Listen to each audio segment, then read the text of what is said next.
Well, welcome everyone to Brian Wheeler's dissertation defense. Brian is a doctoral candidate in the East-West Psychology program, EWP, as we tend to say, here at the California Institute of Integral Studies, also known as CIIS. I'm Sean Kelly, a professor in the Philosophy, Cosmology, and Consciousness program, which is you could say, a kissing cousin of EWP. Before we begin the actual defense, I want to say just a few words about what we're doing here. It's quite remarkable, actually, because it's something that's been done for many centuries, actually about 800 years now. The first doctoral defenses took place at the University of Paris at the height of the Middle Ages. And a doctoral degree was and still is a terminal degree. There is no higher degree. And it means that you've progressed as far as you can go. You've reached the end, the terminus of your time as a student, and you're ready to hopefully cross the threshold into the community of scholars and teachers. Now, in the Middle Ages, there were actually two terminal degrees, still are in many ways. The first was the Master of Arts, and the main disciplines back then, when the first defenses began, were divinity, law, and medicine, sometimes music. And after you had completed the MA, the master's degree, if you were so called to do so, you had become a magister, and that meant that you had mastered a significant body of knowledge, intellectual skills. But to be a doctor, a doctore, meant that you had become docta, or learned, and that meant that you had not only mastered this body of material, but you were ready to become a teacher, to be recognized as an authority in your field. And of course, authority has the same etymology as author. And in this case, as then, to signal your authority you had to author a significant piece of writing, which is the dissertation. So what Brian has done and what we are doing here today is in continuity with this 800-year-old tradition. But what we're doing is not only hopefully awarding a degree, but we're testing the candidate, testing whether or not the candidate can demonstrate the mastery of the material and can actually undergo what amounts to an initiation, passing this threshold to the community of scholars and teachers. Now, thankfully, in our own time, this initiation is not as life-threatening as it might have been. There were reports in the University of Paris of knives being drawn until they were formally prohibited from the defense space. We're on Zoom now, so that wouldn't be an issue, but even if we were in person, we wouldn't have to worry about knives anymore. And the culture has evolved over those 800 years. Still, it is a formal initiation, and it deserves to be regarded with a certain gravitas. All right, so doctorates are awarded in recognition of the following: the creation and interpretation of new knowledge at the forefront of one's field, the acquisition and understanding of a substantial body of knowledge at the forefront of one's field, you could say, the ability to conceptualize, design, and implement a project for the generation of new knowledge. And that's what we're looking at today. The dissertation, we want to look, well, we actually believe, having read the dissertation, that it is evidence of the candidate's capacity to conceptualize, design, and implement a project to generate new knowledge that will become part of the collective inheritance of the human conversation, thought, and speculation, and exploration of the great mysteries of the universe. So the committee already has confidence that the dissertation that we've seen as a written document possesses this in potential. However, to formalize and seal that competence, we need the actual defense. because things can happen in a defense. New issues that were not apparent through a mere reading can come up in conversation, which might signal the need for modifications, which could be very minor, and everything from typos or just slight changes of nuance to more substantial changes that would not be apparent were we not engaged in this particular process that we're doing today. So the three of us sitting on this committee will also be called to make a judgment, therefore, about what Brian has accomplished here today.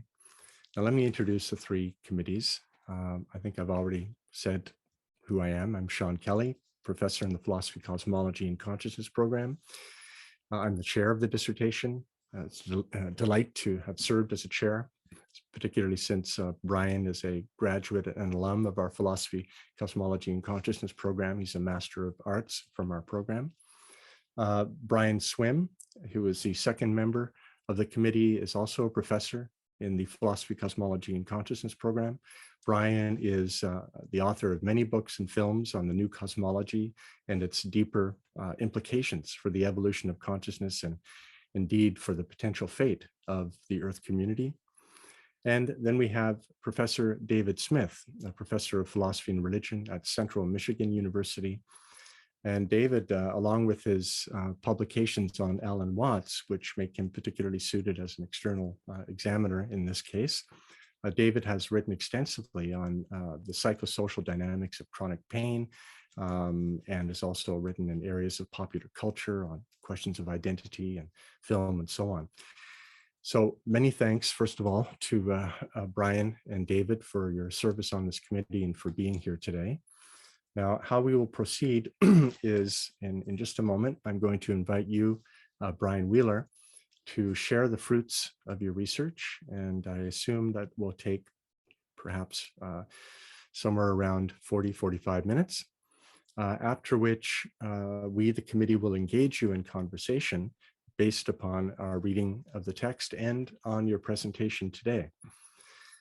That will take the form of at least one round of questions and comments, but there could be a second round. We'll see how it goes. Once we've done that, the committee will retire to a breakout room to deliberate on the defense and come up with our judgment, of which there are three main possibilities. I mean, there are four actually, but the fourth is ruled out. The fourth would be total failure of the initiation, which, although theoretically possible, is astronomically improbable given what we've already seen of the dissertation. So the three more likely possible judgments are a pass with major revisions. Of course, we hope that's not the case. A pass with minor revisions, or a pass as is with absolutely nothing to change. Those are the three possible outcomes. So with that, I turn it over to you, Brian.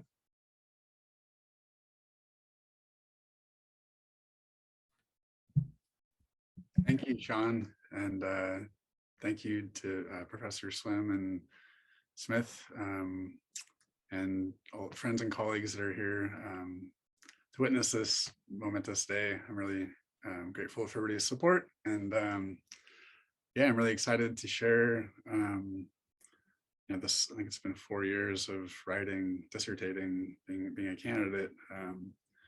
Really excited and honored to have this be to this point where I can share my work with people. And yeah, so let's see, I'm gonna get a slideshow going here quick.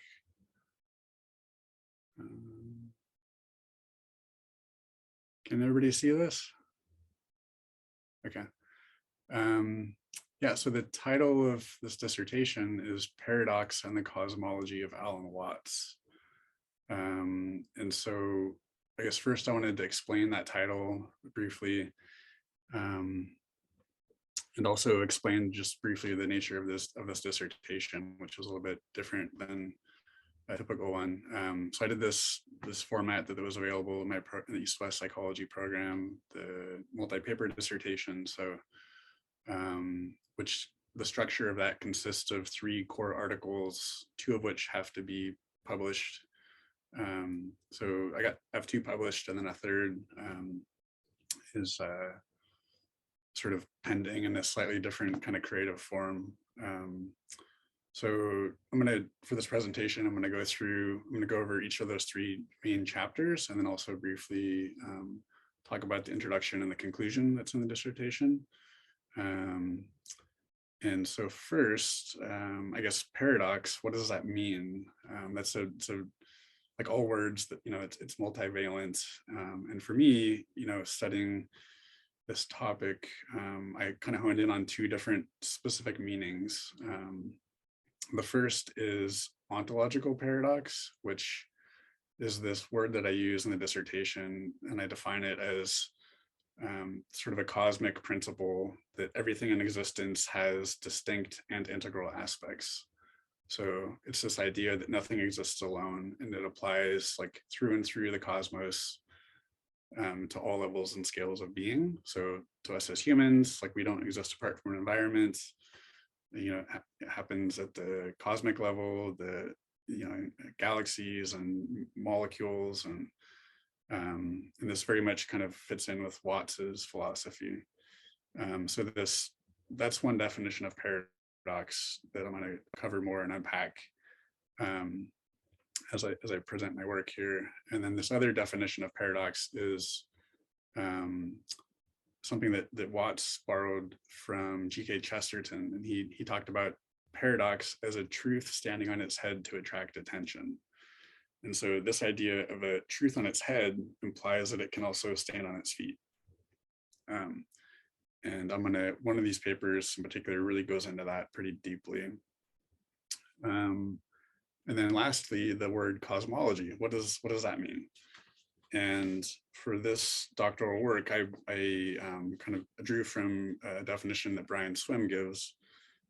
He says, cosmology, though it is consonant with science, is not science. Cosmology is a wisdom tradition that draws upon not just science, but religion and art and philosophy. Its principal aim is to gather the facts and theories, or its principal aim is not to gather the facts and theories, but the transformation of the human. Science aims at an understanding of the Earth's rotational and revolutionary movements around the sun, while cosmology aims at embedding a human being in the numinous dynamics of our solar system.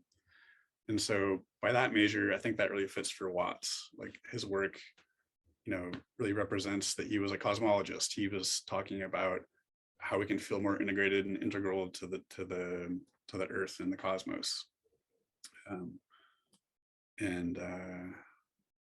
Let's see. So just one last thing about the big picture of the dissertation.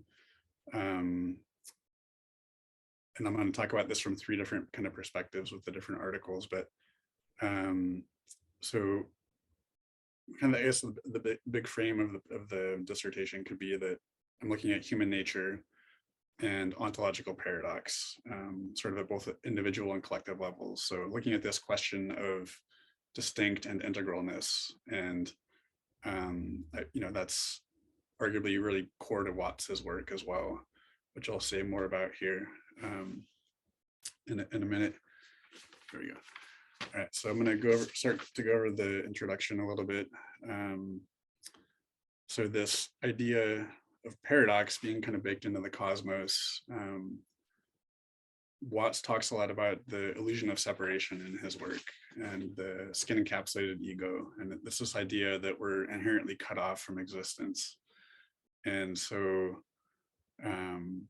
there's sort of a denial of this integral aspect of ontological paradox in that case. And for Watts, this is really important. And he was in his work talking about maybe spiritual awakening at an individual level, but also at a collective level. He was really concerned about how, if all of us are oriented from a place of separation, what impact that has on the planet. So for example, in 1947, he wrote, the clearly mystical sensation of self and universe or organism environment as a unified field or process seems to fit the facts. The sensation of man as an island ego in a hostile, stupid, or indifferent universe seems more of a dangerous hallucination. And so as you can see, this orientation that he's communicating there is very different than this idea of separation and being cut off. And so let's see, one more quote I want to share that kind of gives a bigger picture of the dissertation. This comes from Brian Swim as well. And he wrote, "All our disasters today are directly related to our having been raised in cultures that ignored the cosmos for an exclusive focus on the human." And so, again, I think this really resonates with Watts's work and his critique of this collective orientation of selfhood and this idea that, humans are over and above, the rest of the cosmos, that there's problematic aspects to that. And so Watts was really interested in a deeper understanding of human nature. And that's sort of what I was exploring in his footsteps in this dissertation. And so just a little bit of context, one Watts scholar, Brannigan, he described Watts as his predominant philosophical interest as the question of human identity. And he says that Watts attempts to discover our true identity and our relationship with the universe. His is a philosophy of life, a philosophy of wonder, the mystery called the human being.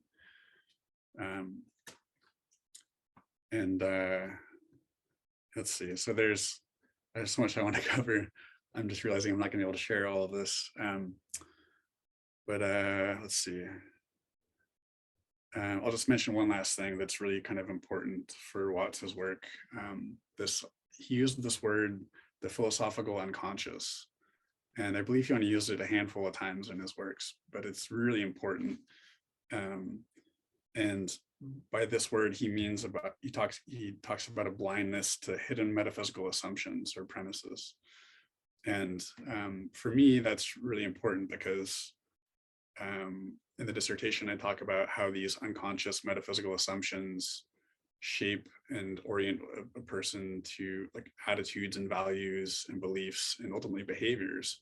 And so if Watts talks about this, that we're Western cultures kind of going down the wrong path because of this idea of separation and this unsustainable participation with nature. And so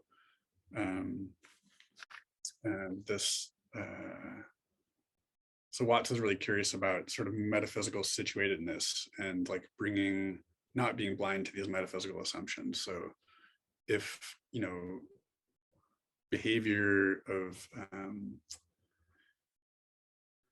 unsustainable behavior is coming from an unconscious place, then presumably that could be, fixed through more a conscious metaphysical orientation.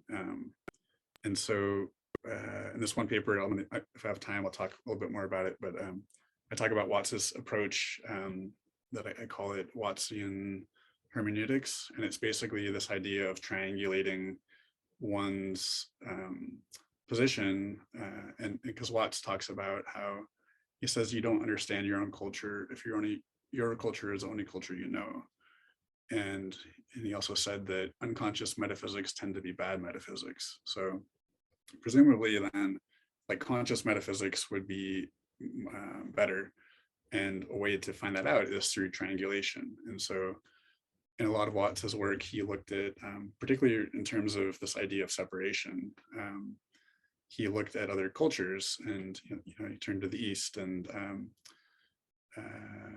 looked at Taoism, Buddhism, and Hinduism, and found these other kind of non-dual ontologies that have a different perspective.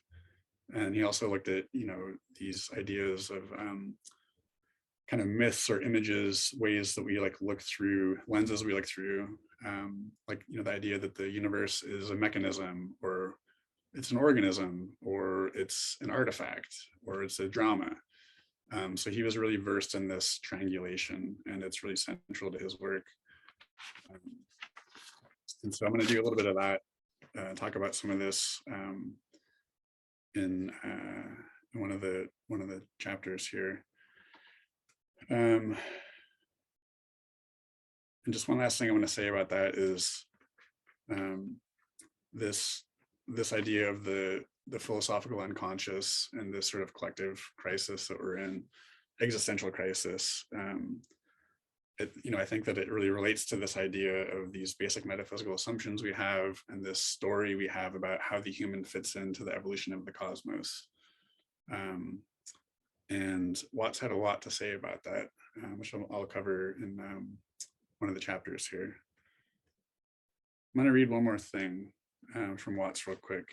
And as I'll talk about this editor's introduction. So this is a quote from Watts. He says, "We in our environment and all of us together are interdependent systems. Any good scientist knows that what you call the external world is as much you as your own body. Your skin doesn't actually separate you from the world. It's a bridge through which the world flows into you and you flow into the world. The problem is we're not taught to feel that way. The myths underlying our culture and underlying our common sense have not taught us to feel identical with the universe. And that's why we feel alien to it, as if we were separate parts confronting the world. But we quite urgently need to feel that we are the entire universe, each one of us." So this article 1, this is the second chapter of a dissertation, and it's an adapted editor's introduction that I got permission to rewrite and include as one of the chapters of the dissertation. And it's from a book proposal that's in process that I wrote. And the book is basically an anthology of Watts's work. And it really centers, so it was sort of in a way, a distillation of a lot of my research and writing about Watts. And the book is kind of focuses around Watts's lifelong inquiry into the question of who am I? And this is like, it sounds like a really simple question, but it has a really profound meaning and depth to it. And Watts said, for example, that the most valuable insights come through questioning the most obvious forms of common sense. And so this idea of self, like who am I? That's one of the most rudimentary questions you could imagine. And if that premise is true, that these insights come from questioning basic common sense, then you'd think that there'd be a lot of valuable wisdom that comes out of that. And sure enough, Watts's life's work is just teems with gems and insights and wisdom. And so in this editor's adapted introduction, I kind of paint this broad picture of Watts's work and this kind of riddle of selfhood. And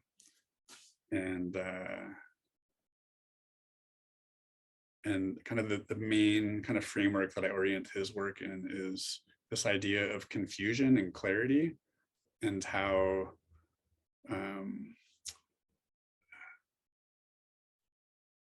so if you ask, the question of who am I, it's asking for a finite, just asking the question, it presupposes that you can answer it, that there's some finite answer to who you are. Yet, according to Watts's work, like that's, if you really believe that who you are and what you are is what you think you are, then you're confused. And you're sort of bound by these images, you're bound by memories, you're bound by abstractions and not living in the world. You're not embodying yourself fully. You're not relating to the cosmos in an integral way. You're cut off. So there's this idea of confusion. And then the alternative to that is being clear and unbound, and which isn't to say that you don't have an idea of yourself, but it's just that you kind of, it's conventional and you see through it. And so you're able to not live a life of being bound and constricted, and like, rather than open and free. And so let's see, I'll show one more quote from Watts that he says, at a time when technological power is bringing about vast changes in our natural environment, it is quite urgent that we learn to perceive ourselves as integral features of nature and not as frightened strangers in a hostile, indifferent, or alien universe. And so, again, that passage from Watts reiterates this idea that we need a new collective orientation of self and cosmos, and really this question of self, of who am I, is really that. It's this idea of, or the visceral sense of experience and existence, like how do we relate, and what's the sort of healthy post regenerative, healthy postmodern cosmology that we could embody. So this chapter just kind of, it's a really brief introduction to Watts's work, painting these broad brushstrokes. And in that also I included a quote where he talks about his work as this spontaneous arisal of a vitamin or nutrient that the world needs, that came through him and other people. And the nutrient or the vitamin is for this collective case of estrangement, and identifying with the skin encapsulated ego. And I'll say more on that in these other chapters here. So I'll leave it at that for that adapted editor's introduction. This second article that I wrote, this was published by the Journal of Humanistic Psychology in last summer, so 2021. And in this article, I looked at, I think it was 73 different books and articles that Watts wrote, as well as a lot of the secondary literature written about Watts. And particularly, I was looking at this question of how does paradox show up within Watts's work, and also double binds. How do double binds show up? And those two terms are really closely related. The term double bind was coined in 1956, I believe, by Gregory Bateson. Watts, just quick backstory, he consulted with Bateson's research group on this project of double binds in communication. I'm going to go into that more, but this idea of paradoxes, double binds, and the resolution, they all, there's sort of a lattice of meaning that I found in Watts's work. And it's been a topic that I've been really fascinated with for years myself. Sorry. I'm going to explain what this term life's ultimate riddle means real quick, because it relates to the book proposal that I was talking about. But basically, life's ultimate riddle is a term that I use that kind of draws from a phrase that Watts used, the infinite riddle, and it's kind of around this question of selfhood. And this, core theme in Watts's work is this idea of Brannigan, a Watts scholar, talks about this sort of twofold estrangement in Watts's work. It's the internal estrangement. He talks about it as the conflict with the individual, and then external estrangement. So the conflict between the individual and nature. And so this is where it gets into kind of paradox and polarity and double binds. And this theme of being estranged both internally from oneself and externally from the world is sort of a core theme in Watts's work. And particularly around this idea of the skin encapsulated ego, so that we have, if you think of selfhood is evolving like two poles. There's the distinct and the integral. There's the ideas of oneself and the actuality of oneself, and then there's the poles of your being in the world. So self and cosmos. So there's this kind of twofold, two different sets of polarities, I guess you could say. And then when there's this identification with just one pole, then you feel cut off from the world. And so that's what I mean by life's ultimate riddle. It's this sort of like contracted sense of self.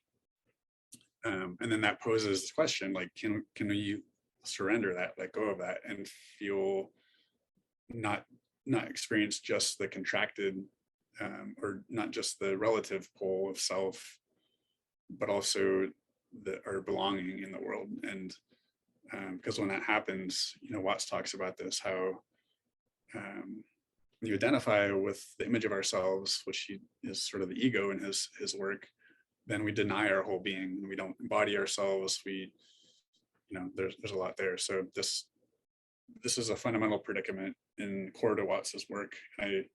That's kind of the central theme that I kind of trace through this article. When I looked at all these texts, I noticed this pattern that was really interesting. And I'll just briefly, let's see, paradox in humanistic and existential psychology. Watts isn't talked about too much in that literature, but his work is like profoundly related to a lot of like Maslow's work and Camus and Becker and Rollo May and Soren Kierkegaard and Frankl and Kurt Schneider, all these sort of icons of these fields of psychology and philosophy. Watts, his work really resonates with a lot of theirs, and it's this intersection point of paradox. And I won't go into it too much other than just share one quote that I included in this article. It's from a woman named Natalie Wolfing, and in an article titled Anxiety and Existential Philosophy and the Question of Paradox, she said that the central paradox of human existence is the question of the individual and the universal. And again, this is like core theme of Watts. How does self relate to cosmos? Are we cut off, or do we feel like we belong? Do we feel like we're ultimately an expression of the universe, of the cosmos? In Watts's work, he talks about how the earth peoples like an apple tree apples. So anyways, just a quick side note on that there's a lot of connection between humanistic existential psychology and Watts's work. But I got to move on here to kind of the core of this article. I guess the ontology and hermeneutics, I kind of covered the hermeneutics, the ontology. Watts's ontology is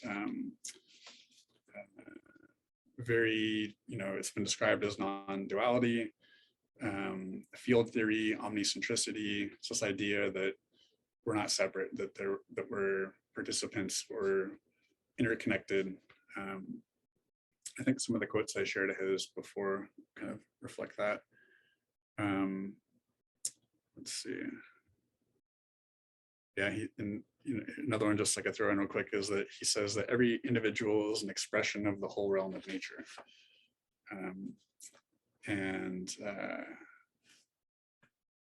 The central, he actually described his own work as, he said the central hub of his books is identity, not as a separate thing, but as the whole universe. And he described human nature as being caught in a paradox and involved in a double bind. And so when I saw that passage in his work, I got really interested. I was like, what does he mean by caught in a paradox and involved in a double bind? And so that led me to go pretty deep and come up with this theory about his work, which I was kind of just deciphering from reading his work. And I'll just briefly say too that the theory I came up with, I discovered this after I finished the reading. I read David Smith's amazing article that the authenticity of Alan Watts, and in that he put forward a thesis that there are three structural concepts that recur in Watts's mature works, and that's the field, the double bind, and play. And so the field is, in Watts's case, the nature of reality. It's a field. The double bind, Smith describes that as the fundamental predicament of human consciousness, what we're in a bind of sorts. And then play. And play is the life that Smith says, the life made possible by the solution of that predicament. And so I'm going to unpack that a little bit. And oh, one more thing, I guess, briefly on Watts's ontology.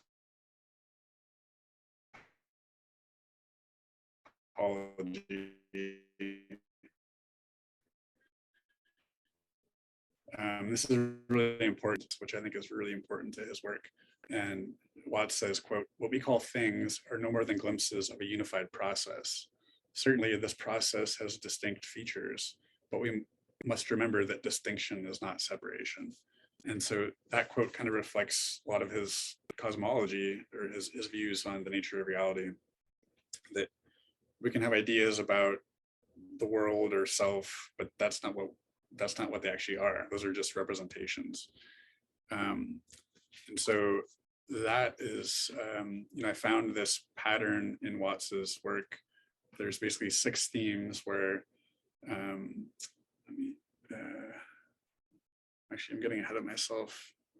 Sorry. I'll just say briefly on this real quick: paradox, polarity, and double binds.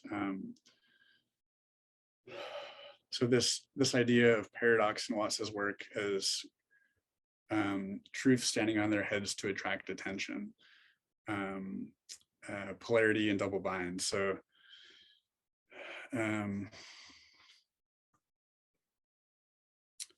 this a truth stands on its head because it's a truth not noticed, it's not perceived, and it begs for attention. And so that implies that then this truth can be conscious, be made conscious, and known. It can be integrated. So I didn't put this slide up here by mistake. It's before I go into Watts's work, I need to actually explain this distinction that I made between. I use this new term, Wattsian double binds versus Batesonian double binds. And a great way to illustrate this is like 2 different images of a cat. So in a Batesonian double bind, I talk about how the nature of that bind is that there's 2 poles in this bind, right? So this is where there's polarity here. There's 2 poles. In a Batesonian double bind, both of these poles are relative. They're both representations of reality. They're both abstractions, and so there's actually they don't cohere. They're mutually exclusive truths, and so there's like a polarization of these poles. Whereas in a Wattsian double bind, this is another term that I coined, the ontological double bind. So it's where there's 2 poles. There's a polarity. There's the relative and the absolute, or the finite and the infinite. And in the case of a Batesonian double bind, these 2, if you think of like a 2-headed cat, that's a great way to think of a Batesonian double bind. It's an abstract double bind. It's like 2 heads on a cat wanting to go. They're in disagreement. Whereas with the ontological double bind, the 2 poles, it's like there's a head and a tail in the cat, but there's a polarization of one of the poles. There's like an attachment or an aversion, and it makes the tail of the cat wrap around itself. And so that's like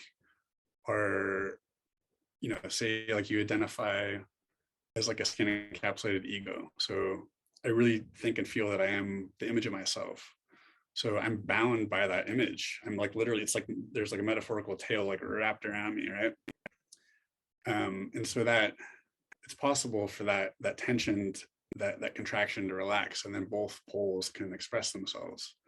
And this is a key part of Watts's work that I found. So this pattern happens in his work in several different interrelated themes. There's language, there's time, perception, identity, science, and religion. And so I'll kind of maybe walk through these briefly. The first, language, the 2 poles in this case are symbol and reality. And so if one confuses the symbol with reality, then there's a bind, right? So we use language to interpret the world, but we might forget that we're interpreting it and think that we're just that's the way the world is. So there could be a bind there, or there could be, you can be unbound in the sense of when you're able to see through conventions and not be bound by them, and your freedom limited. So, and this is foundational to Watts's work, his philosophy of things. So there's this pattern that I saw happens in the theme of language within Watts's work, perception. So there's this, drawing from Gestalt psychology, the idea of figure and background, or Watts uses language of spotlight and floodlight. So perceptually, there can be a double bind as well if there's like a tension and a collapsing of the mutual expression of these poles. And let me just say real quick too, that this idea of polarity, I think in Watts's work, there's sort of 3 different orientations to that. One is that there's a state of discord between poles, and in Bateson's case, these like double binds, that's not resolvable, so it's like unresolvable paradox. Whereas another possibility is that there's a polarization that can be resolved. So there's this tail wrapped around the cat can be undone, and the sorry, I'm gonna move on from this. I'm just realizing I have about 10 minutes left here, so this is taking up too much time. I gotta anyways, I'm gonna have to skip some of this. And basically the thesis of that paper is that there's a difference, key distinction can be made between Watts's idea of double binds and Bateson's. And in Watts's case, they're these ontological binds of being, whereas in Bateson's case, they're double binds of doing. And so sort of in Watts's work, acceptance is sort of a linchpin of resolving these double binds, whether it happens in any of these 6 different categories. So, in the case of a Wattsian bind, there's the truth on its head. And so that's like the coil, the tail kind of coiled, right? And so there's a truth on its head, something that's not, it could be like, take for example, something somatic. There's some trauma in the body, and like through awareness, that can be depolarized. So through coming to accept that aspect of oneself that there's a denial of, that can resolve this sort of ontological double bind. And so let's see, basically there's these 2 theories. Sorry, I'm just trying to go through my notes here. I made too many notes. And kind of a key to this is that Watts talks about, he says, to identify the system of conventions with the absolute is to weigh them with excessive authority. And so that's a theme that applies to all these different categories of whether it's identity, and we think that the idea of ourself is like absolutely who we are, or time, we're bound by being stuck in the future or the past, or all these other categories of binds that happen in his work. I'm gonna have to skip through to the next paper here, but basically that kind of core idea of that paper is that there's this theory that occurs in these 6 types of themes in Watts's work, and it accords with Smith's thesis. Okay, sorry, I had to rush through that so quick.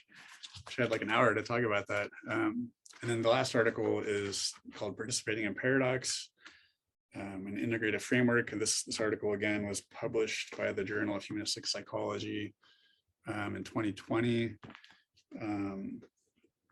And for this, I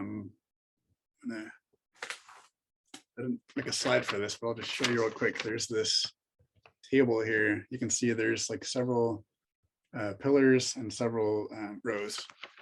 And this screen basically shows it all. So for this paper asked the question, what are what are different types of ways of relating to the whole of existence or the whole of oneself. And again, this kind of goes back to the theme of ontological paradox and this, I don't want to say problematic orientation, but this idea that separation is absolute, that Western culture, industrialized Western civilization largely orients from this idea of separation, that humanity is separate from the earth, and that people learn to identify with the image of themselves and they're separate from themselves. And so for this research paper, I asked the question, what are different types of ways of relating to the whole of the cosmos and the whole of oneself? And so again, this is kind of exploring the life's ultimate riddle and wanting to sort of situate this hegemony of separation in a bigger frame of reference. And so in doing that, I looked at different philosophies, different psychological theories, different kind of a broad range of things, and I came up with a theory. And so it's sort of, the idea is that there's and this is just a framework, but the idea is that there's 7 different states or orientations to ontological paradox, both, and it could be relative to oneself, relative to the cosmos, relative to interpersonal things, relative to kind of, it's a lens that's pretty broad and can be applied to different things. And so at the core of it is this idea of 5 pillars. So the first is acceptance, and this has to do with the idea that is there an ontological paradox? And not everybody would say yes, or would even feel yes, right? So the first is this idea of, does an ontological paradox exist? The second is there a solution to that paradox? The third is access, which means, like, does one have access to resolution of that paradox? The fourth is progression. Is there a resolve happening? And then the fifth is stabilization. And so if you think back to this like Wattsian double bind theory and this idea of, ontological double binds, this framework applies to that, in that, say, for example, I'll just use the example of the skin encapsulated ego. So if,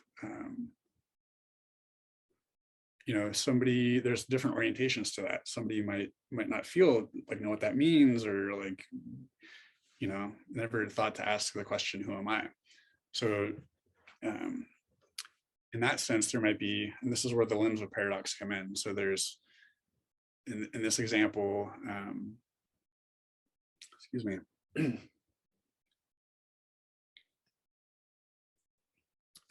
an individual might sort of just ignore that there's a paradox, or they might deny it and like really firmly identify with the skin encapsulated ego, with the image of themselves. Or another possibility is deferment. Like somebody might realize, okay, yeah, like I have this habit of overly identifying with my ego, and I could, maybe through meditation or something, I can get over that. So that would be like a deferred sort of enactment or response to that particular paradox. Like a bypassed response would be sort of this hinges on the access piece. So there might be an attempt to resolve this paradox, reconcile these poles of self and cosmos, or the image of oneself and the actuality of oneself. So there's the bypass response, is that there's like an activation of some sort that doesn't result in actual resolution. And then like a transcendence sort of response is like initiatory, excuse me.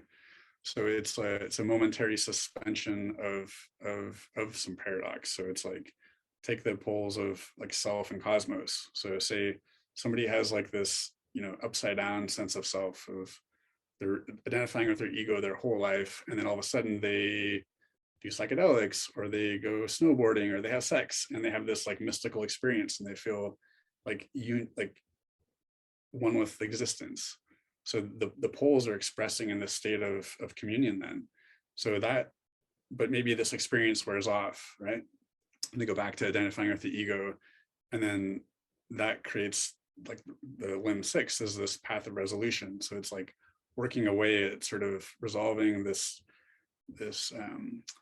tensions, these polarities, these residues that are keeping one kind of bound.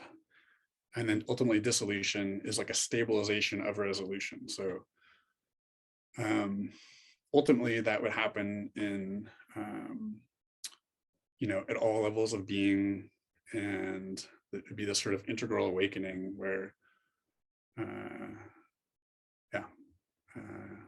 where these poles express in all the different ways in a state of communion. Let's see, I'm gonna shed more time to go into that, but that'll have to do for now. And then the last bit here is just areas for future research. This was in the concluding chapter.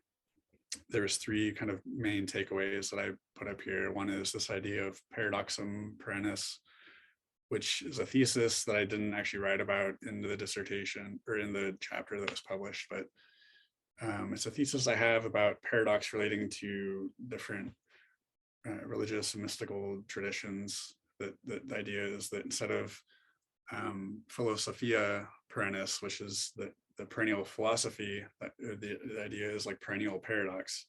So that paradox would be sort of at the core of the common ground of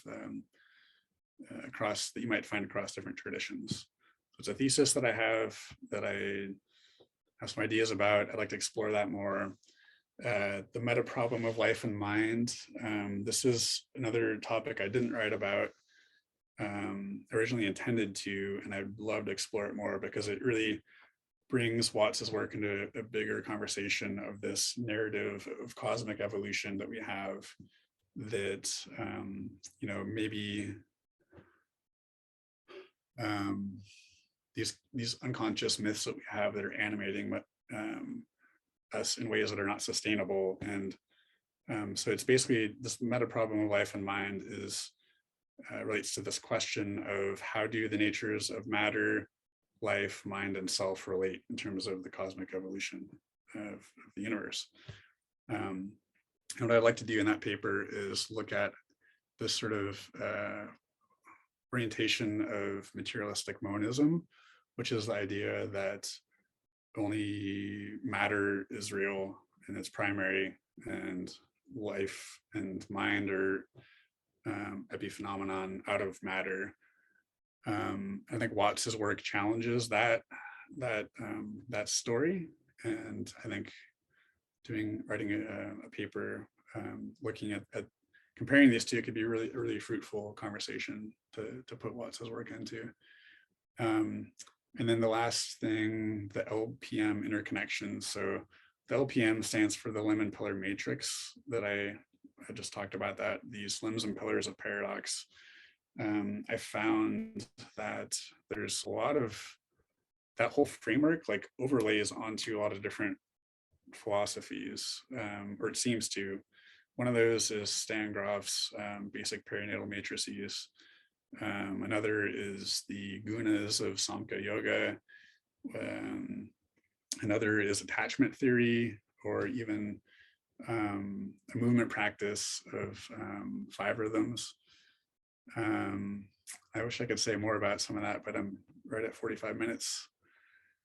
So thank you for being present and receiving my work, listening, and I'll end it there.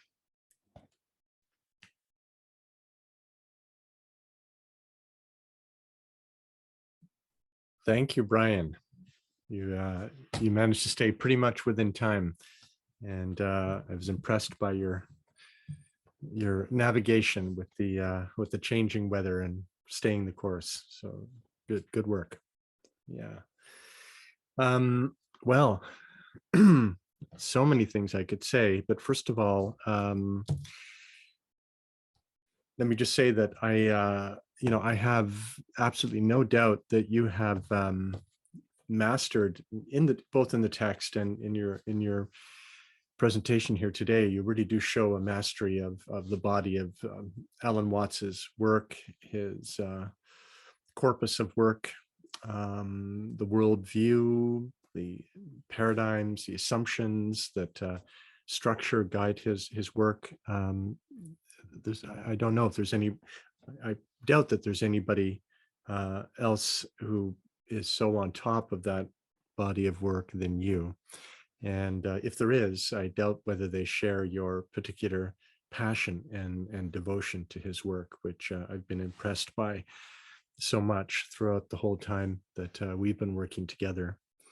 And I'm also impressed in your work with the many connections you make between Watts's thinking and the various fields that he himself drew from or was in conversation with, but which have evolved since Watts's time, and that you've been in touch with, the fields of transpersonal humanistic psychology in particular, but also more speculative cosmology and other domains. So I think you've made meaningful and original connections between Watts's work and your uncovering of the deep structures of Watts's work and these other disciplines. So I think that's a significant, meaningful contribution to knowledge as well.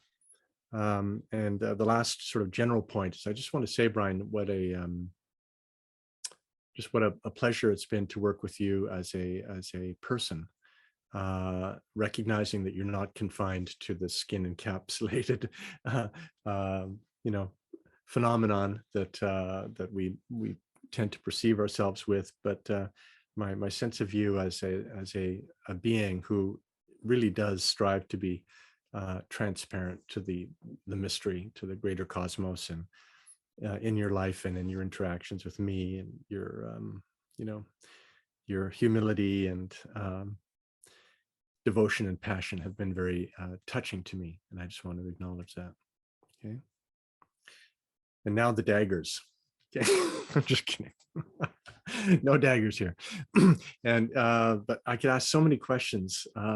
They're all around the same theme, and actually they've come up in our conversations before, in my written feedback to your texts and in our conversations. And I want to draw you out a little more here to see if your thinking has changed or where it is, or whether you can help me clarify my own thinking. And one entryway into this central preoccupation I have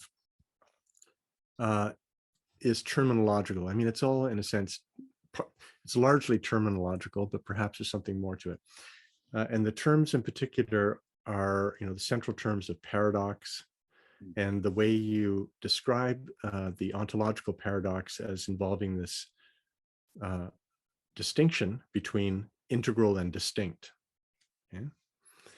Now, you may recall that, well, here's a question. Okay. Let me see if I can find it in my notes here. Okay, so I get that Watts wants to argue against and wake us up from the illusion of separation. But is the illusion of separation the same thing as the distinctness of phenomena? So the fact that I can make a distinction between, you and me. Of course, I may not be able to make an absolute distinction if I truly believe that we are, fundamentally manifestations of the same one world. But I can make all kinds of not only useful, but perhaps necessary distinctions between you and me. Otherwise, I'd be involved in projection, and I wouldn't be honoring you as you, and so on. So I'm wondering why, for instance, you chose to pit distinctness over integral versus, let's say, an integral orientation, which is one that is able to precisely integrate distinction without falling into separation, without falling into this. So in other words, doesn't the way that I'm familiar with integral in Sri Aurobindo's work, or in the various permutations of integral philosophy and integral thinking, is that to be integral precisely means to be able to integrate distinctness and unity, say. And the opposite of integral would be this paradigm of separation or fragmentation. So why, yeah, like, can you say a bit more here about why you're using these two terms, integral and distinct, as in a sense opposites? That's a good question, because there's, and I don't know if I would call them opposites necessarily. And I feel like this is tricky because the word distinct has different meanings. Like Watts says, distinction is not separation. Right. So I was trying to go with that, like kind of trying to bake in like his view into this non-duality, into that polarity. Versus if I said separate, then that would have had a different meaning. Like it would imply that there is actually separation. But Watts talks about how everything exists with everything else. You know, that I think he once even said that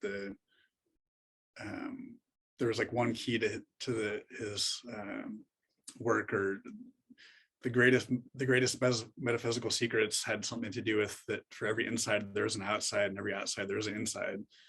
And so it's this idea that everything with everything else. So I think that's kind of where the word distinct comes from. It implies that, and that distinction can be perceived and enacted in different ways. It could be experienced or perceived as a separation, or it could be experienced and perceived as like a distinctness in the more Wattsian sense of like it's integral, it's interconnected. And then also maybe I could just say a little bit more briefly about what I mean by the word integral, where that comes from.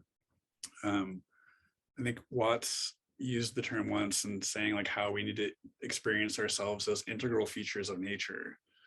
And for me, the word integral there's two like really important expressions. There's the idea of being integral to, like connected with, that we're, and then integral of, or you know, Watts talks about being an expression of the cosmos, or that we're, you know, and so part of that process might involve integration, right? Like integrating the paradoxes, the aspects of self that we deny, that we don't embody fully, or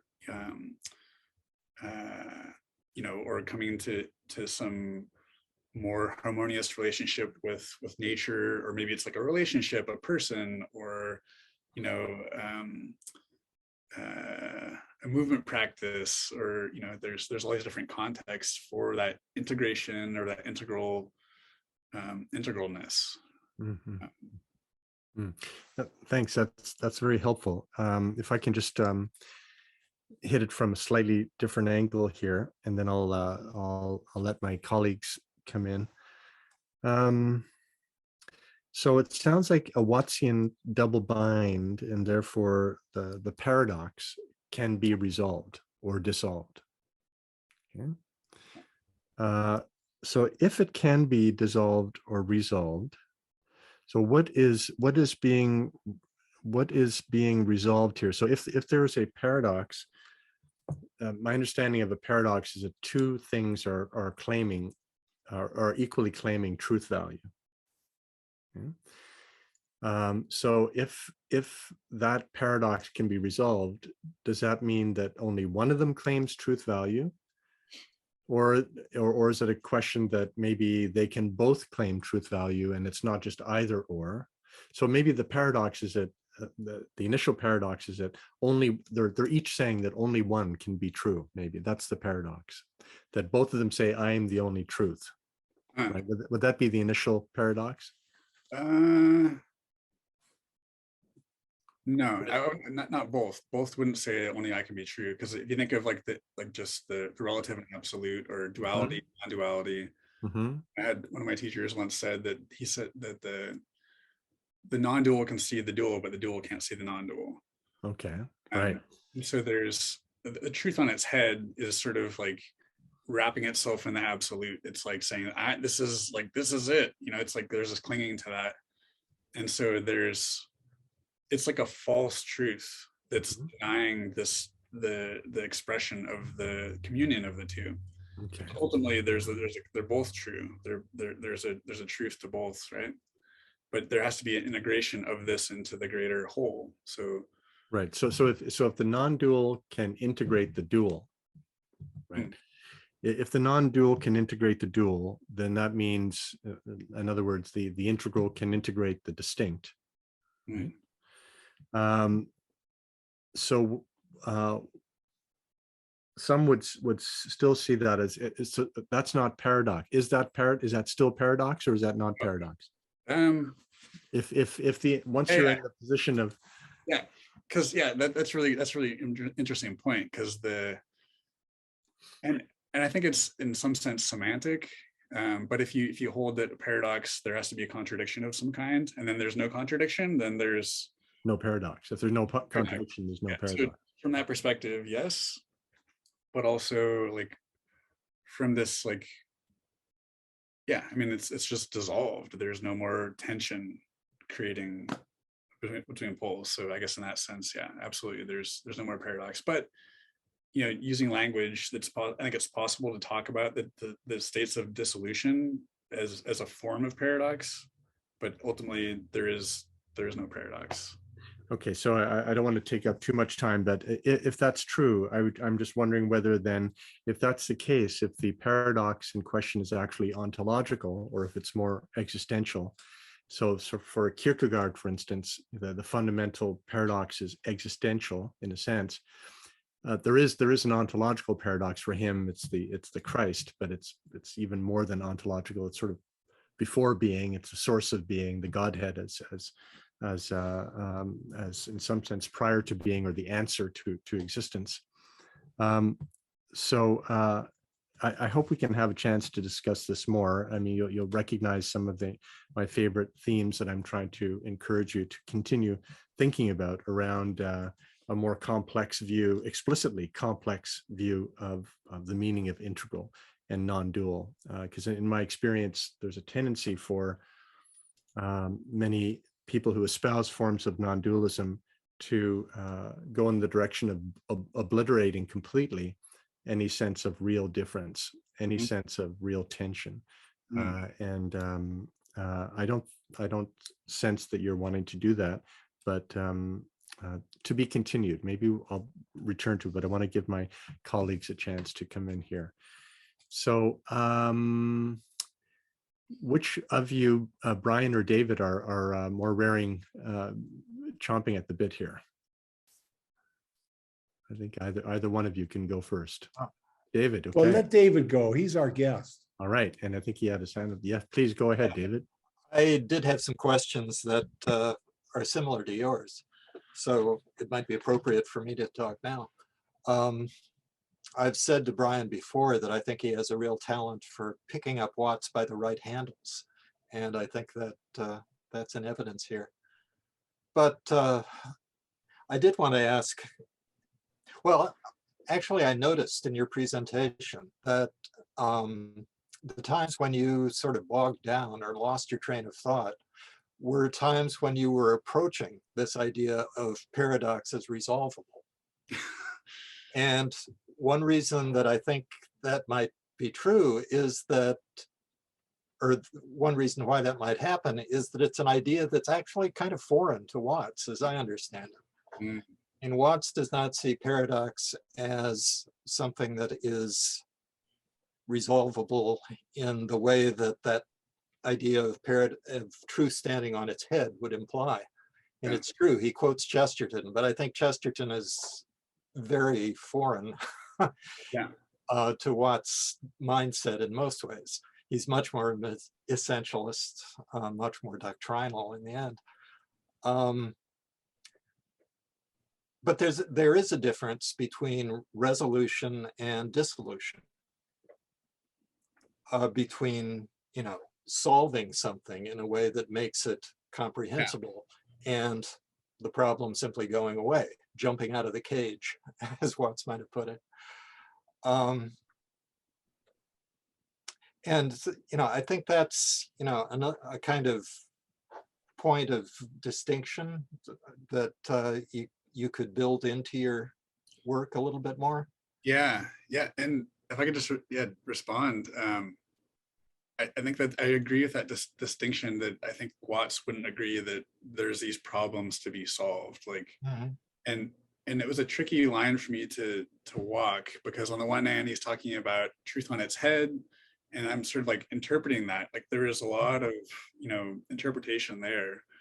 I think his work was more of the spirit that, this other famous quote that he cited a lot, I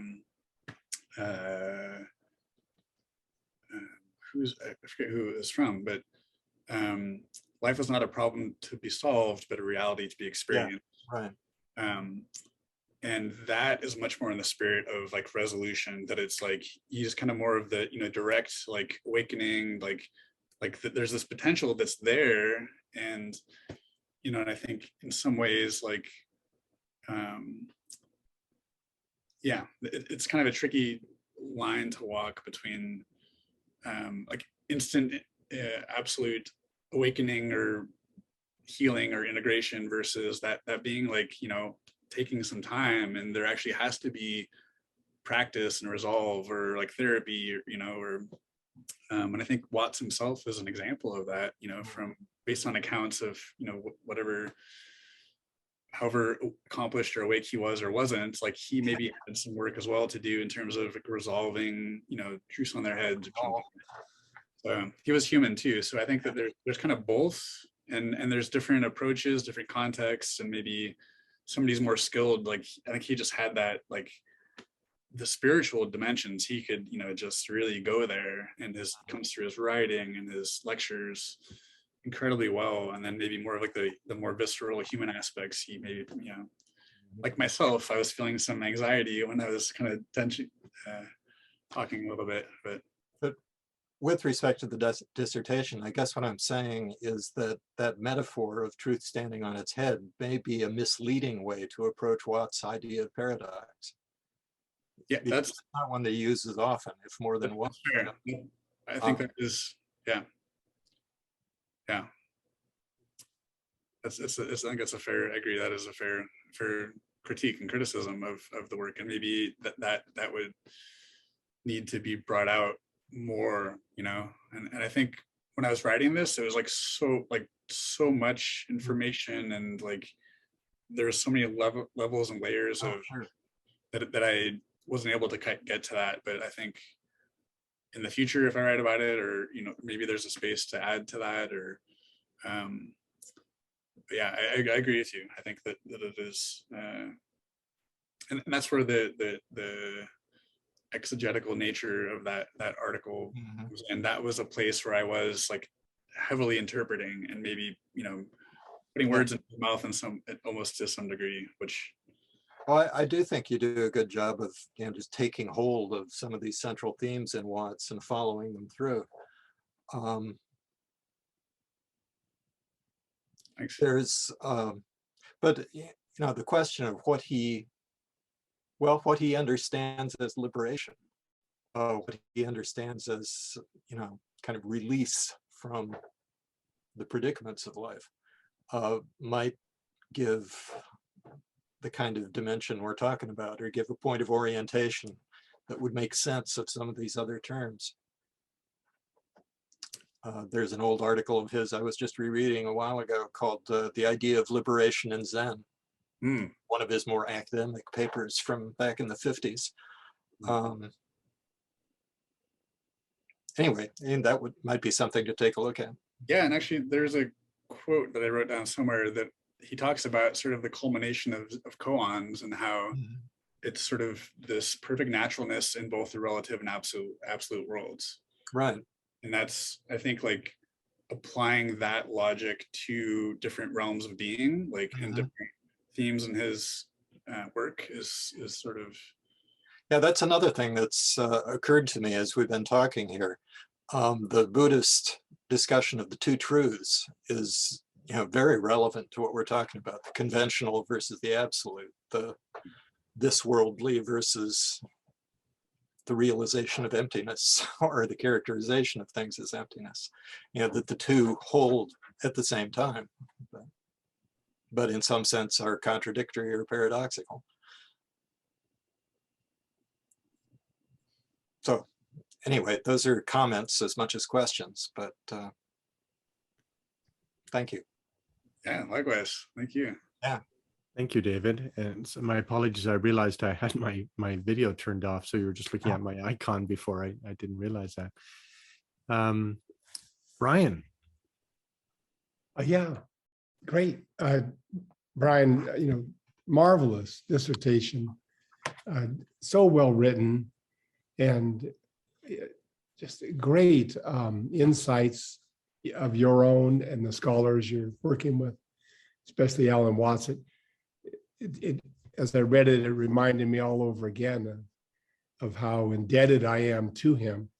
I mean, a similar cosmology, really, but from different traditions, really. I just a couple of comments, like, because I don't know the field of Alan Watts scholarship, I was impressed by reading all of the titles in the bibliography and the literature review. Terrific. But so, like, what would you say is your original contribution? If I asked you just maybe, what would you come up with? Something, not something complicated, but just what is it you're contributing to the world of Alan Watts scholarship? I think that there's maybe three answers to that question, or depending on these three different papers. In the case of the anthology, like that would be a contribution in a non-scholarly way if that book actually gets published. Sort of curating and his work into a single book for people to read. In terms of the kind of more complex article on the Wattsian double bind theory, I think boiling that down, simplifying it, I think a contribution of that is that it offers a sort of integrated approach to his work. So this theory across different themes of, you know, the idea of being bound or unbound, right, by time, by language, by self, by religion, by science, by perception, that offers a kind of like a roadmap maybe to explore his work, or which isn't to say that is his work. It's just like a model that it could be like an entry point for people to approach it. And that's what that book, the anthology, would be designed to do, is to simplify it and get rid of all of the complex language. Double bind, don't even use that term in there. You know, it would just be kind of this idea of being bound or unbound. So I think that article helped me kind of get to this more clear, simpler version. And then in terms of the third paper, what my original contribution would be, I think one aspect of that is Watts's bigger project of the idea, you know, sort of countering this narrative of separation and estrangement. It sort of puts that into a bigger framework, because I think, you know, these limbs of paradox, there's, you know, limbs 1 to 7. There's ignorance, denial, deferment, bypass, transcendence, resolution, and So would that be, I didn't know, was that original to you? The limbs and yeah. And okay, yeah. Well, I guess what I'm trying to suggest is that you make a bold statement about what you are offering, because you've put all this work into it, and I didn't know if that was original to you or not. It's fascinating stuff, you know. So it's rather than talk about how you're simplifying or curating, I mean, you're advancing the whole tradition, I feel, with that. I mean, I didn't know but that's what it felt like to me. So it's a suggestion that in your thesis statement and your abstract, just state boldly what it is that you're offering us. That's my suggestion. Now, I'm very curious of if you reflect on the time you've spent with studying Watts and thinking, did you discover some of your own philosophical unconscious by reflecting upon Watts?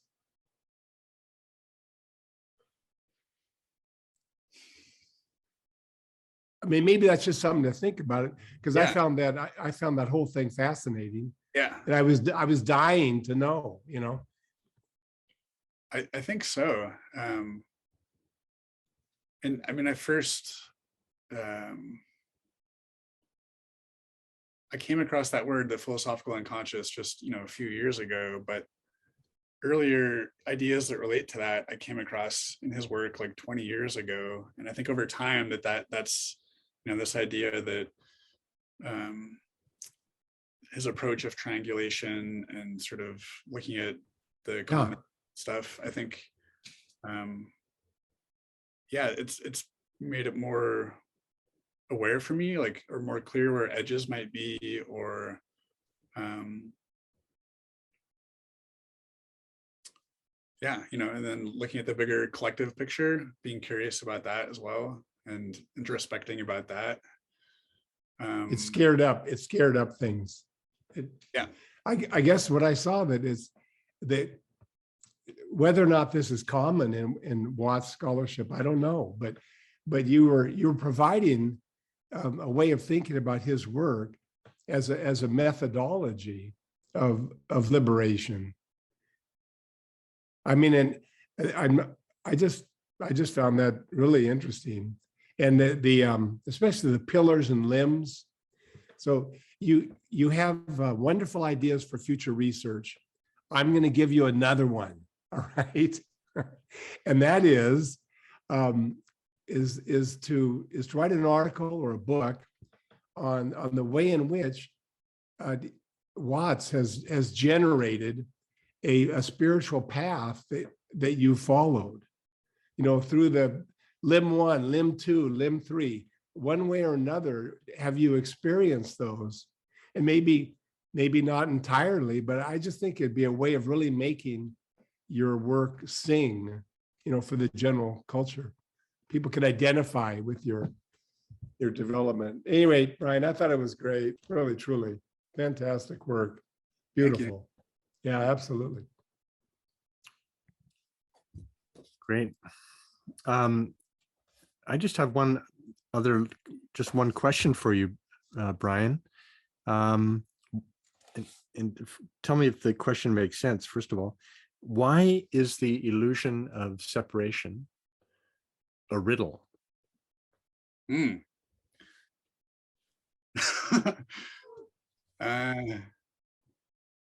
Or how is it a riddle? First of all, what's a riddle? What's a riddle?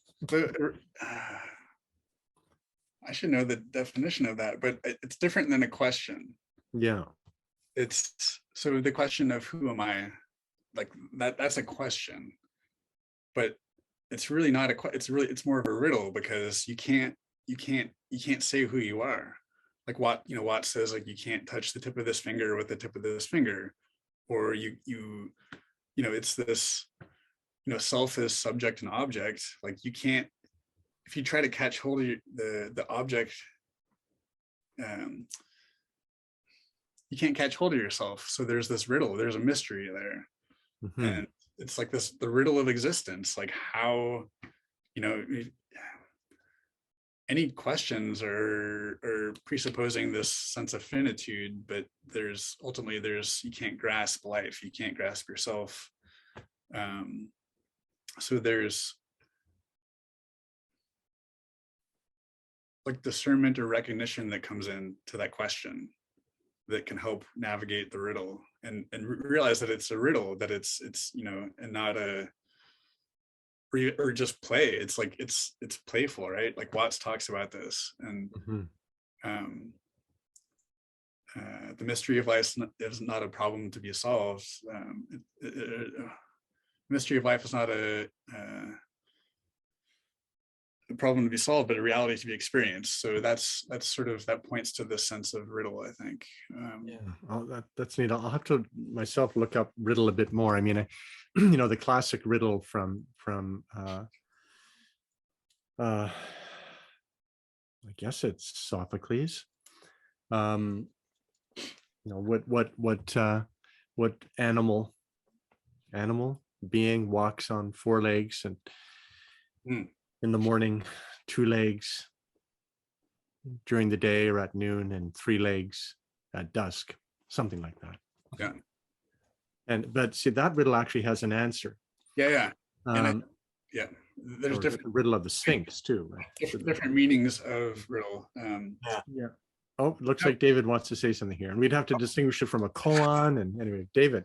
Well, the other classic riddle is, how is a raven like a writing desk, from Alice in Wonderland.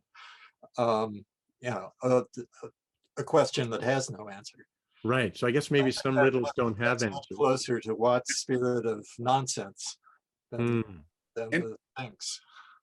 And I think too that word riddle I borrowed from Watts. Like he used the phrase the infinite riddle, and he was talking about how, you know, people going through, like going to sit with like spiritual teachers and reading books and philosophy and like looking for the answer to life's mystery, and he called that the infinite riddle. So there's like a, you know, it's like makes me think of Camus, right? And this idea of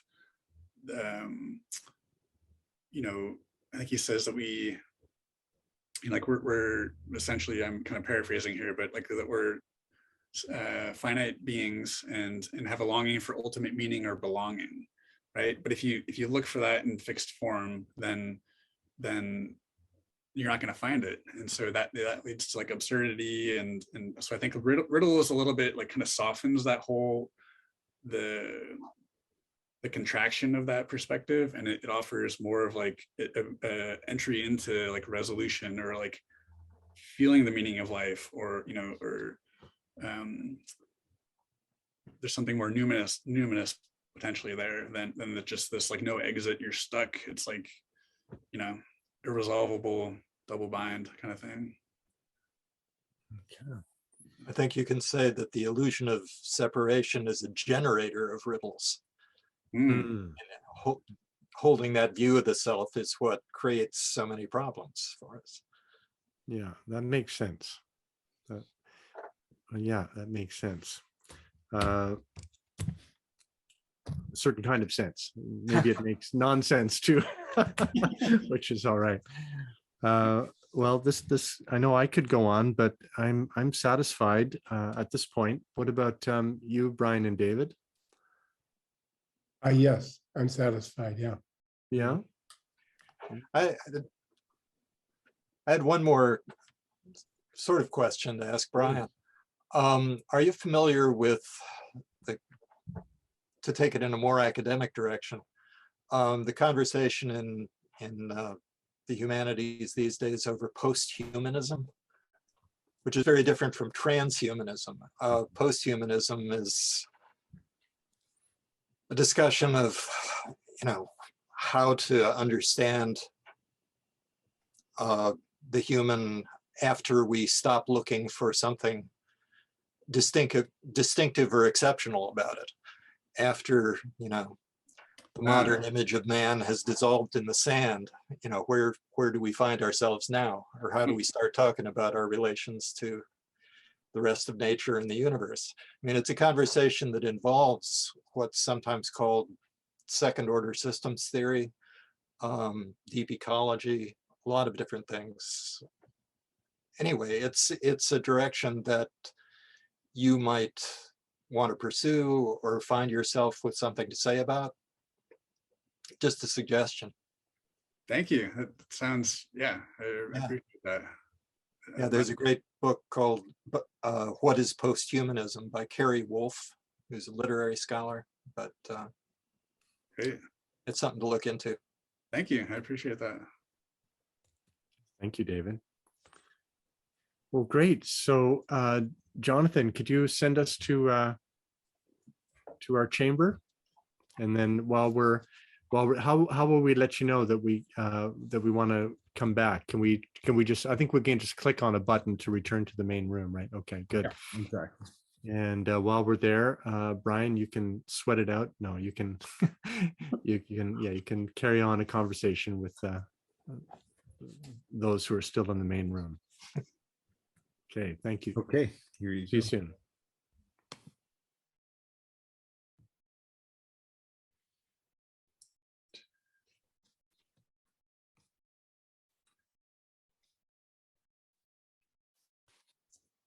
Hello, everybody. Great job, Brian. Thanks. Thanks. Good job, Brian. Very Thank you. good. Nice to see you, my friend. Good to see you, brother. Thanks.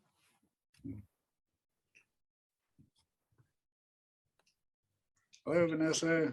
Hi. Some new faces here. Mary Cliff. Yeah, Brian, you don't know me, but thank you for letting me come. I'm over in the Transformative Studies department, and I have to run. I have an appointment here in a few minutes, but I didn't want to just lurk without saying thank you and hello and congratulations. And I look forward to reading your articles. This was really quite wonderful. Thanks for being here. I appreciate that. You bet. Take good care and keep on going. Yeah. I don't know if anybody has any questions, or if not, it's okay with you. JB, hello. Wow, nice to see you.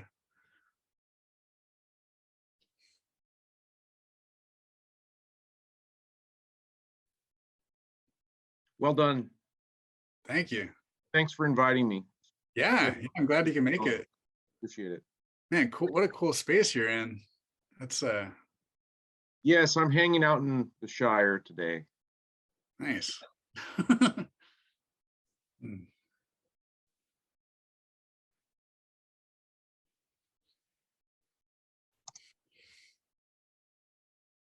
You did a great job, great presentation, and I really congratulate you.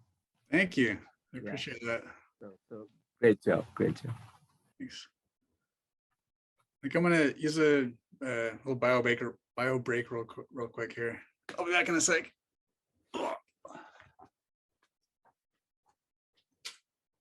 Resume the recording. I guess I could also mention, I mean, if you were interested, Brian, in terms of post-humanism, I've studied that with Debashish. Debashish Banerjee, our chair, is actually, I would say, a leading scholar in post-humanism. He's edited a book on it with some of the other famous scholars in the field. And he is also, there's a Indian post-humanism network, which is a newer community that I helped organize a conference that happened online.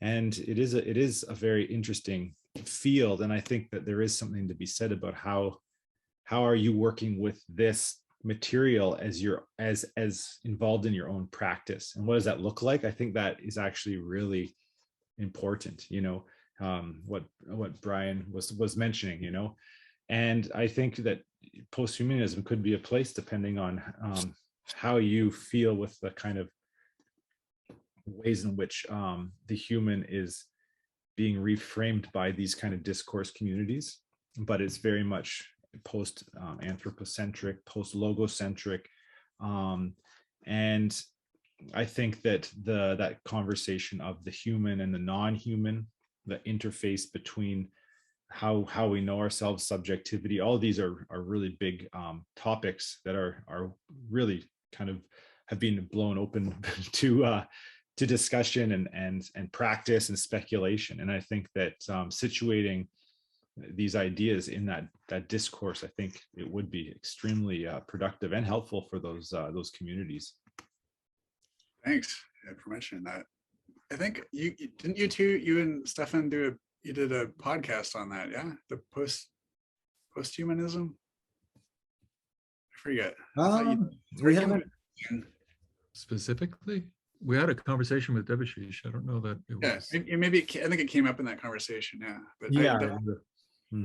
the topic, I'd love to. I feel, yeah, like I'm on the outskirts. I'd love to learn more about it, and it sounds really exciting.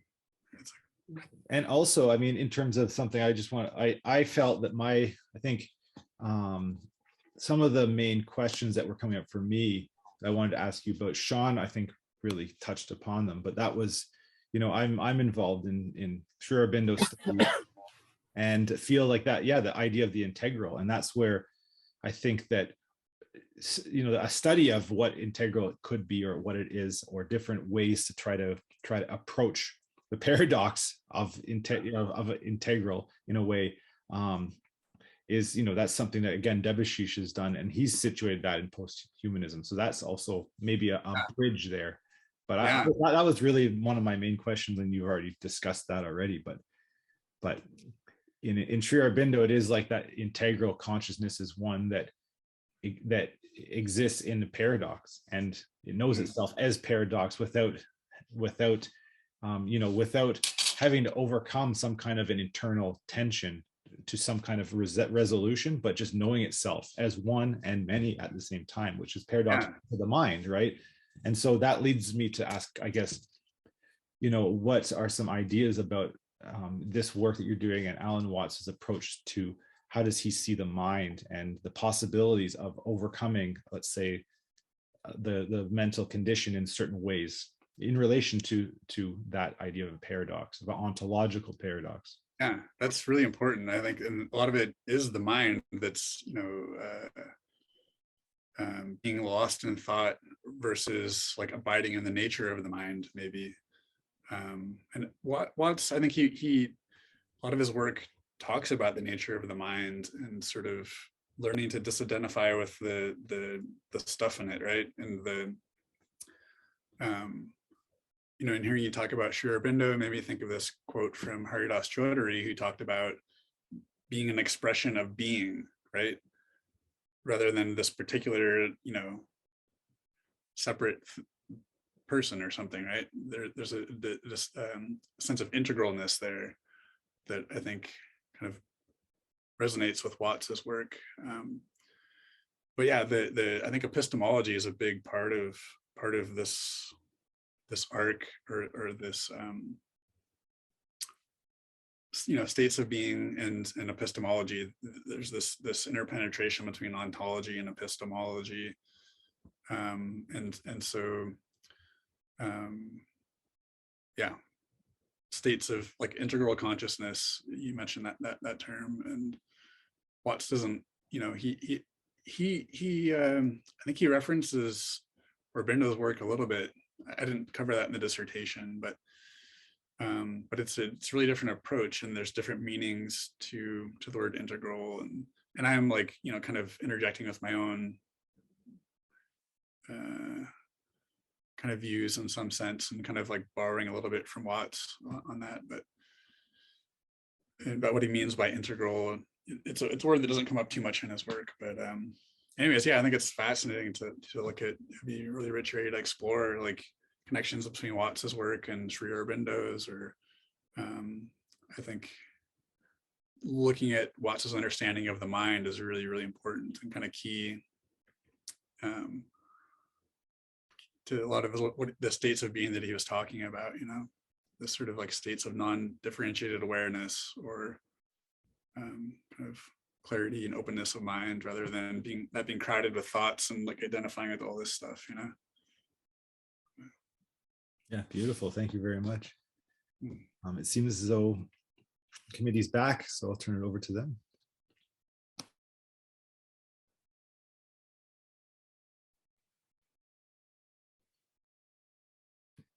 Sean, you're muted. I see. Yeah, my I wasn't muted on my mic, but on the screen I was. Thank you. Yes, so the committee deliberated, and first of all, about the dissertation. We no issues really came up, no substantial issues came up around the dissertation. There may be, some typos or a few small clarifications that need to be attended to. That's all very natural. The one thing that we do recommend is a tweaking of the abstract in the direction that Brian was suggesting, that will further highlight your original contributions in very explicit terms. We think that's important that you do that in the abstract. But otherwise, we remain satisfied with the dissertation with no substantial revisions. In terms of the defense, we thought that you handled yourself masterfully. You demonstrated your mastery of the material, your ability to refer to your own work. You engaged difficult questions creatively, coherently. And for all of these reasons, Brian, we are delighted to welcome you into the community of doctors. Welcome, Dr. Brian. Thank you. Oh my gosh. If we were in the flesh world, we would I'd be running up to you and giving you a big hug. I hope you can feel that in this medium, and we would go out for a celebration, go for a meal or a drink. We can't do that in right now, but I hope you will take the time afterwards to celebrate and congratulate yourself and feel the blessing of this committee and the people here today and all of those who care about you and those who will inevitably benefit from your work and your ongoing research. Yeah, just one last thing about your ongoing research. We also hope that you will continue and expect that you will continue to work with these core concepts of paradox and non-dualism, and continue to refine your understanding and the distinctions involved with regard to such terms as polarity and Riddle and so on. We're pretty confident that you will continue deepening into that direction. But yeah, congratulations, Brian. You did it. Wow. Oh, yeah. I'm kind of at a loss for words. I don't know what to say. It's other than thank you. I mean, it's an honor to have you all on my committee, and it's been incredible to take courses with you and have your feedback and guidance and inspiration. And and I'm so grateful to friends here as well for their support. And I guess this is it for school for me now. Finally at 43. Thank you. Thank you, Brian. Great work. Thank you. Yeah. So, I mean, if everybody else can unmute, if you just want to, I'll give a round of applause here. One more, if you can unmute yourselves. Once I see that that's done. Okay, it looks like only Claire is, and well, there. Brian. Dr. Wheeler. Don't forget your paperwork.